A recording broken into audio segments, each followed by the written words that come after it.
Hi BookTube. Actually, I'm gonna, and this is a good reminder for you, I'm gonna grab a drink of water, and you should hydrate too. Especially, good to use a reusable water container. Okay, so I'm here with the currently reading. I don't know how much different it's going to be from last time, because I just felt like I feel like I've been reading, but I haven't been finishing a lot of things, because, I don't know. I did finish this one, Colonel Parkinson in Charge. Of course I finished this one. It's tiny, and it's big print in short chapters. But it's good. This is by Francois Gravel, translated by Shelley Pomerantz. And this is, Francois Gravel is I believe he's,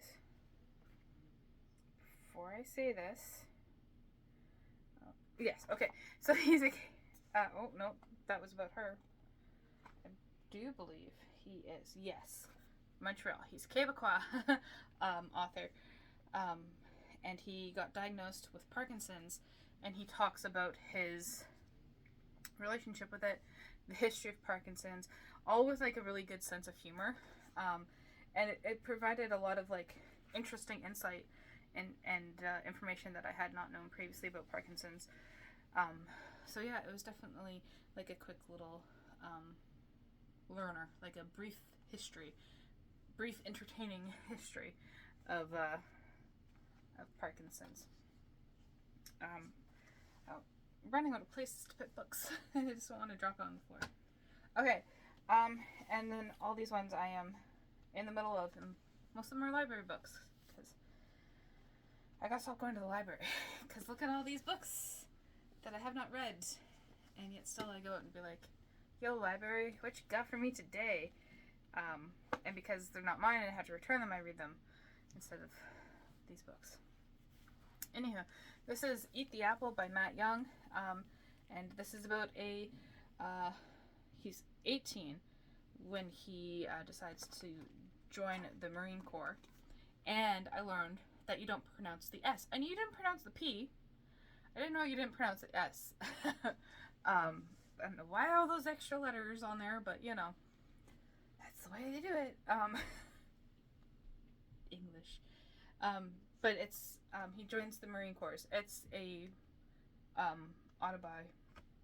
memoir. Autobiography sounds really weird. Memoir. But each chapter is kind of like a different literary form. It's like, this is like an interview, but like talking to yourself format. There's, oh yeah, I'm not going to show that one. There's some diagrams. They're medical diagrams, but they're like medical diagrams. So yeah, like, okay, let's cover up the potentially offensive part. This is like self-diagnosis. I want to go home now. So it's kind of like every page come across as something a little different. Some of it's told in third person, some of it's told in first person. Sometimes he just talks like the boy. And this one's called Future Perfect, so that sounds interesting too. So it's kind of like, I don't know if regret is the right word. I'm not there yet. I'm only like 66 pages in, but he's obviously not very happy with his choice to join the military. But he was messed up, and that was something he did. And then he got to write a book about it. It is entertaining. And I do believe I've talked about this book. I haven't made much more progress in it. This is The Bad Popes. I'm only 40 pages in. I felt like I've read so much more because... Ooh. Sorry. There's a picture of a dude. Yeah, I'll show you. It's Dante, but I was shocked. I'm not going to find it again. It was just shocking just to like open up and see a picture of a face instead of text. Especially like one so grim looking. Anywho, so like really tiny text, history. not too much personality put into it. But yeah, it's interesting reading about all the different popes and the origin of the papacy. Yeah, and then Pope Joan, I remember reading about her. Yeah, interesting. Look her up, definitely. It's a very fascinating story there. Next library book. I'm really interested to talk about this one because there's this whole other thing around it too. So, Improbable Destinies. I can speak. Improbable Destinies. It's been a long day. A really long day. I started work at 8. We went on a hike. I had to come back and like prep Japanese food. So like it was, and like I'm not saying that as in like Japanese food. I'm saying that like if you know Japanese food, there's like a lot of prep involved. I had to learn on the fly how to debone chicken thighs. It's a long day, so the words might not be coming out properly. Improbable Destinies. Fate, Chance, and the Future of Evolution by Jonathan B. Losos.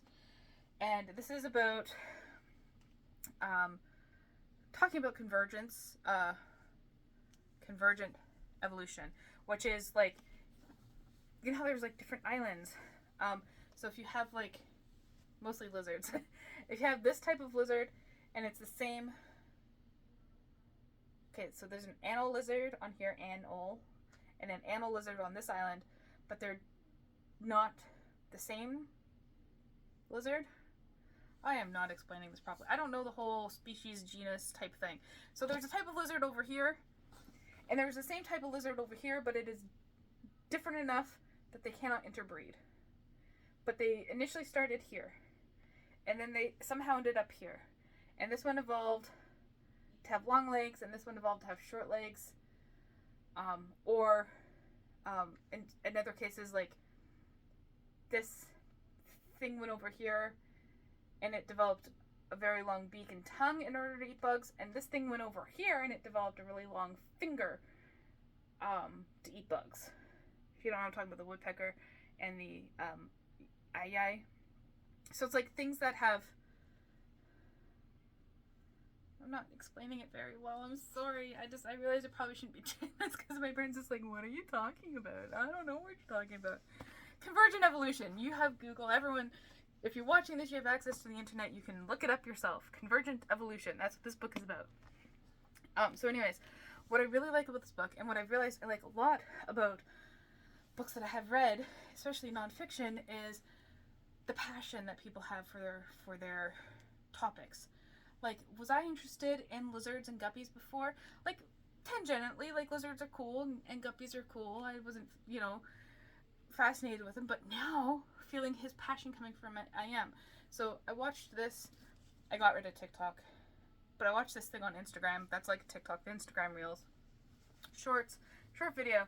And it said something about what we look for in stories is what we feel like we are lacking in our lives, and so we are reaching for some sort of comfort, and looking for that thing in something else.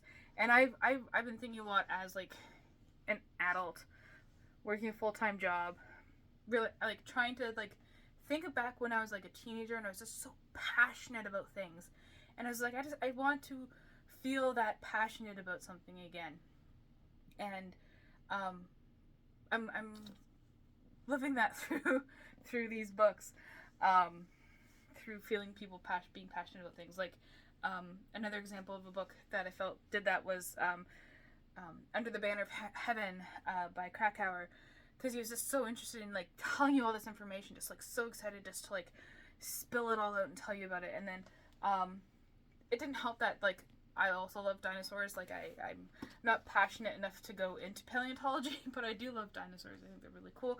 My favorite dinosaur is a Pachycephalosaurus, in case you're wondering. What's your favorite dinosaur? Brusati's The Fall and Decline, The Rise and Decline of the Dinosaur, something along those lines, was another one that like really showcased his passion for the topic. So yeah. I really like that. Speaking of passionate authors, Reza Aslan has a passion for religious history. I don't think this was a good book to start off with, trying to understand Islam. I thought, oh, let's learn about the history of Islam and like the current state of Islam. When what I really want to know is what Muslims believe. And this isn't really helping because I'm asking myself a lot of questions and using, well, it is helping because I am asking those questions, but I want a book to just be like black and white, like, you know, a book that you got as a kid, like, this is what Islam believes in. And not just, I think there's like the pillars of faith, 7 pillars of their faith. I remember learning about that in school, but like, what, like, I want to know what they believe in regards to religion, not in disregards to how a person should act and think and be. I want to know, like, what do they believe about God? I had to Google it. Do they believe in a Messiah? Because they believe in Jesus. And that really confused me because I was just like, okay, so they do believe in Jesus and they do believe in a Messiah. And there were confusing things about them believing that Jesus was a Messiah. And then like this thing about this thing called Mendy and whether that is an actual belief or if that's an extremist belief. And I just really confused. And I just need someone to like explain to me like I'm 5. Please, I'm trying to understand the religion. That's what I want to know. But I'm enjoying this, regardless. I am a little confused about things, but it's a history of the religion, not an explanation of the religion. So I'm eventually, I know next month my book on religion is about fundamentalism, not just like in a whole slew of different religions, but I think I'm gonna like next book I'm gonna pick up. I think I have a book called the Handy Islam Answer Book, which I'm just gonna have to pick up. It's like a textbook, but like I think that will have the answers that I'm looking for as to what they do believe in. So yeah, but anyway, yeah, I'm like halfway through this, and I have tons of tabs. I'm not tabbing my other books, not just because they're library books, but because I noticed that tabbing things was stopping me from reading a lot. I just want to kind of like go back into sitting down and enjoying a book and not worrying about whether I should tab something or not. But this, when it comes to things that I really want to understand, I do tab them more. Anywho, this video has been all over the place. I thought I'd also do a book haul. So I'm gonna hydrate again and show you what books I bought recently, because that whole 1 book a month thing is going not so good. These I think were all bought in the last 2 weeks. But in my defense, people are leaving me alone at the thrift store in the book section, and cheap books just call my name. So I'm just gonna. That's not a good angle, is it? But the books are over here, so I'm just gonna grab them and not pause the video because I don't like editing. In case you can't tell, I just don't have a lot of time to edit anymore. So, books I've bought. I guess I'm just gonna hold them. No, I'm not. I'm gonna disappear and pop back up with a few. So, I've been loving looking at the children's books lately, and mostly, I want to look for them to use to like rip out the pictures and words and stuff and use in my junk journals. But occasionally, I come across books that I have to own and don't want to rip up. Yeah. So I have this one called Myrtle Meanie by Anne Marie Anderson, and this is a Shetland dialect rhyme, but I picked it up because the art is just so cool. Just like really kind of creepy and really like, I love the colors. And the art was done by Dirk Robinson, and it was $1.79, and why not? Why not? And then this one intrigued me. I have a minor collection, it's obviously growing, of books that were written for adults but have been translated into books for kids. So I have one called 4 Legs Bad, 2 Legs Good, which is a retelling of Animal Farm for children. And then I have like more normal ones. Like I have a Pride and Prejudice, counting Pride and Prejudice. I think the other one is The Hound of the Baskervilles, but it's like hearing sounds in the story. So they're like books to help kids learn for pretentious parents. And for, childish adults who just want something fun on their shelves. And then I came across this one. The 3 Questions, based on a story by Leo Tolstoy. So that fascinated me. And then John J. Muth, he is the illustrator and the writer. But he did the illustrations for, there's a turtle. He did the illustrations for my favorite comic of all time, one of my favorite books of all time, Moonshadow. So yeah, I definitely had to have this book. I haven't actually read it yet. I should probably read it. That looks a lot like Moonshadow right there. Anywho, yeah, so I think the 3 questions on the back are: when is the best time to do things? Who is the most important one? And what is the right thing to do? So that'll be interesting. Another translation, what is it? Retelling of, I guess, yeah, Greek myths could be for kids too, but yeah, retelling of Greek myths with children in mind. So we have Arachne and Athena. We have King Midas, of course, Perseus and Medusa, Bellerophon and Pegasus, and I just thought Narcissist Echo, and I just thought that was really kind of cool. And then I picked up this one, just because. And this is Dreams of Freedom. So this is different words from people throughout history. So we have Nelson Mandela, Dalai Lama, Anne Frank, Malala Yousafzai. Malala, I'm sure if I just say Malala, and then like different artists have gone pictures. So like freedom to dream, to achieve great things, we must dream as well as do. Let's go to like this one, freedom from fear, freedom to be yourself, freedom not to be unfairly imprisoned, freedom to enjoy life and liberty, freedom from slavery, like all sorts of cool stuff, freedom to have your own ideas. I just thought it was a really cool book to have. Yeah, children's books are for adults. Just putting it out there. Another thing that people say are for adults, but I love aren't for adults, but I love anyways. Swamp Thing comics. This is a republication of the Genesis story of Swamp Thing. Originally published in the 1970s. I believe it says here. 1971. So yeah, Swamp Thing is an interesting character. So be interesting. Aww. He's not such a bad guy. He just gets portrayed as a bad guy. Yeah, Swamp Thing. I'm gonna bend down and get more books.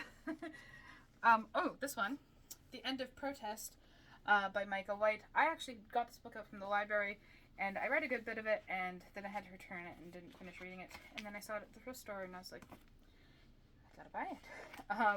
So Micah White was part of the, what was it called?